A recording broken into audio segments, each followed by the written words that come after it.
கள்ளக்குறிச்சி நாடாளுமன்ற தொகுதியில் திமுக சார்பில் போட்டியிடும் கௌதம சிகாமணியை ஆதரித்து திமுக தலைவர் மு.க.ஸ்டாலின் உரையாற்றி வருகிறார். அதன் நேரலை காட்சிகள்.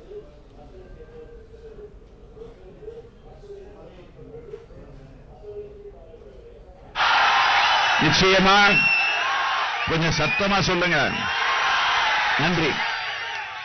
ஆக அந்த உணர்வோடு வந்திருக்கக்கூடிய உங்களிடத்தில் நான் சில செய்திகளை, நாட்டு நடப்புகளை, இந்த தேர்தலுடைய முக்கியத்துவத்தை, நீங்கள் ஆதரிக்க வேண்டிய அவசியத்தை நான் இங்கு எடுத்து வைக்க விரும்புகிறேன்.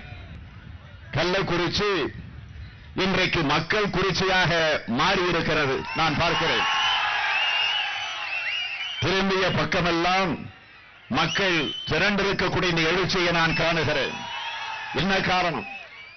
மத்தியில் இருக்கக்கூடிய ஆட்சி அகற்றிட வேண்டும், மாநிலத்தில் இருக்கக்கூடிய ஆட்சியை அப்புறப்படுத்த வேண்டும் என்பதற்காக இங்கு நீங்கள் திரண்டிருக்கிறீர்கள்.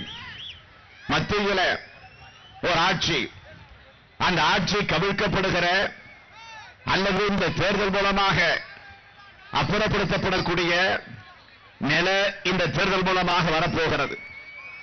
அப்படி வருகிற நேரத்தில், மத்தியில் ஆட்சி மாற்றம் ஏற்படுகிற நேரத்தில் நிச்சயமா உறுதியா இங்கு இருக்கக்கூடிய மாநிலத்தில் நடைபெறக்கூடிய எடப்பாடி தலைமையில் இருக்கக்கூடிய இந்த ஆட்சி அது தானாக கவிழ்க்கப்படக்கூடிய ஒரு நிலை உறுதியாக வரப்போகிறது.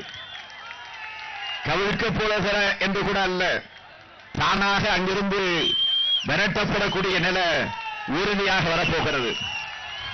இங்கே கூட பொன்முடியவர்கள் பேசுகிற போது சொன்னார்கள், ஒரே மாதம் என்று சொன்னார்.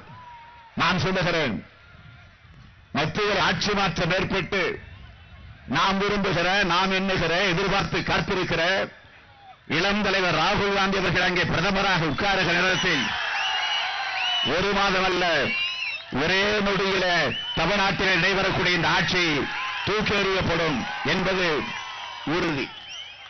ஆக அந்த நிலையிலேதான் இந்த தேர்தலை நாம் சந்திக்கவிருக்கிறோம்.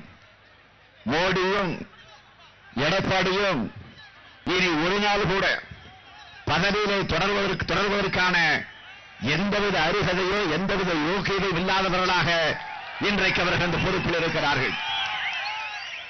இவர்கள் இருவருமே மக்களை பற்றி சிந்திப்பதில்லை, மக்களுடைய பிரச்சனைகளை பற்றி எண்ணி பார்ப்பதில்லை, நாட்டு மக்கள் என்னென்ன கொடுமைகளுக்கு ஆளாகி இருக்கிறார்கள் என்பதை பற்றி சிந்தித்து பார்க்கல. ஒருவர் சர்வாதிகாரி, மோடி அவர்தான் சர்வாதிகாரி. அதேபோல் இன்னொருவர் மாநிலத்தில் ஆளுகிற முதலமைச்சர். இவர் யார் என்று கேட்டால் உதவாக்கர். ஆக அங்கு சர்வாதிகாரி, இங்க உதவாக்கர. ஆக அப்படிப்பட்டவர்களை தூக்கி எறிவதற்கு ஒரு நல்ல வாய்ப்பு கிடைத்திருக்கிறது. அந்த வாய்ப்பு தான் வருகிற 18ஆம் தேதி என்பதை நீங்கள் மனதில் நிலைநிறுத்திக் கொள்ள வேண்டும் என்று நான் உங்களை கேட்டுக்கொள்ள விரும்புகிறேன். சாதாரண மனிதர்களை பற்றி, சாமானியர்களை பற்றி இவர்கள் இருவரும் கவலைப்படுவது கிடையாது. ஆனால் தலைவர் கலைஞர் அவர்கள் பலமுறை சொல்லியிருக்கிறார்கள், நான் சீமான் வீட்டு பிள்ளை அல்ல, சாமானியருடைய வீட்டு பிள்ளையாக விளங்கிக் கொண்டிருக்கிறேன் என்று தலைவர் கலைஞர் அவர்கள் பலமுறை இதை குறிப்பிட்டு காட்டியிருக்கிறார்கள். அப்படி சொன்னால் மட்டும் போதாது, அதை நிறைவேற்றி காட்டினார், அதை செயல்படுத்தி காட்டினார். தலைவர் கலைஞர் அவர்களை பொறுத்தவரையில் ஆட்சியில் இருந்தாலும் இல்லை என்று சொன்னாலும், ஆட்சி இல்லாத நேரத்தில் சாமானியர்களுக்காக குரல் கொடுத்திருக்கிறார், போராடி இருக்கிறார், வாதாடி இருக்கிறார்.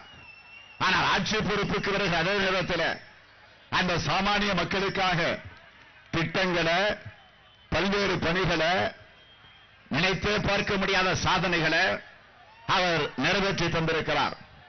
முதல்ல நான் ஏற்கனவே சொன்னது போல குளித்தலை தொகுதியிலே தலைவர் கலைஞர் அவர்கள் 57ஆம் ஆண்டு நின்று சட்டமன்ற உறுப்பினராக தேர்ந்தெடுக்கப்பட்டு அவர் முதலில் சட்டமன்றத்திற்குள்ளே நுழைந்தார். அப்படி நுழைந்த நேரத்தில் அவர் சட்டமன்றத்தில் கன்னி பேச்சு என்று சொல்லுவோமே, முதலாக சட்டமன்ற உறுப்பினராக அந்த அவைக்கு வரக்கூடியவர்கள் அங்கே முதலாக பேசுகிறார் என்று சொன்னால் அதுதான் கன்னி பேச்சு என்று சொல்லுவோம்.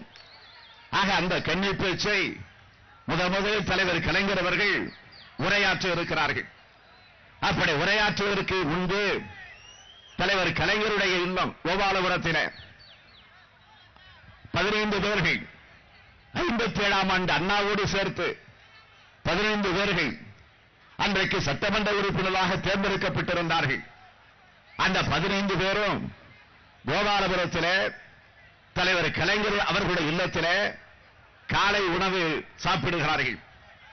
காலை உணவு சாப்பிட்டுக் கொண்டிருக்கிற போது கலைஞர் அவர்கள் சட்டமன்றத்தில் நான் பேசப் போகிறேன் என்று சொல்லி அதிலே குறிப்பாக அந்த குளித்தலை தொகுதிக்கு உட்பட்டிருக்கக்கூடிய நங்கவரம் பகுதியில் இருக்கக்கூடிய தொழிலாளர்களுடைய பிரச்சனை, விவசாயிகளுடைய பிரச்சனை, அந்த பிரச்சனை பற்றி பேசப் போகிறேன் என்று சொல்லி அந்த உணவு பரிமாறிக் கொண்டிருக்கக்கூடிய காலை உணவு சாப்பிட்டுக் கொண்டிருக்கக்கூடிய இந்த சூழ்நிலையில அங்கே அவர் பேசி காட்டினார்.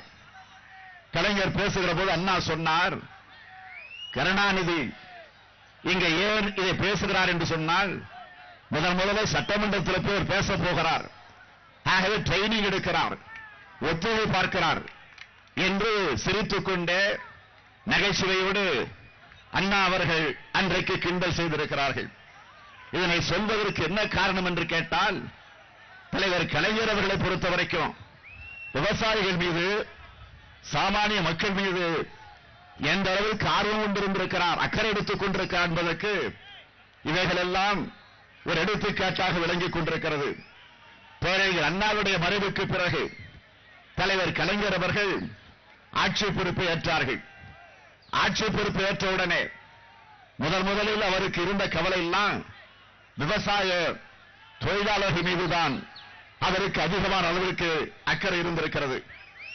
அதற்கு உதாரணமாக நான் ஒன்றை குறிப்பிட்டு சொல்ல வேண்டும் என்று சொன்னால், குடியிருப்பவர்களுக்கு சொந்தமான மனைக்கட்டு இல்லாத விவசாய தொழிலாளர்களுக்கு அவர்கள் அனைவரும் குடியிருக்கக்கூடிய அந்த மனைக்கட்டு சொந்தம்.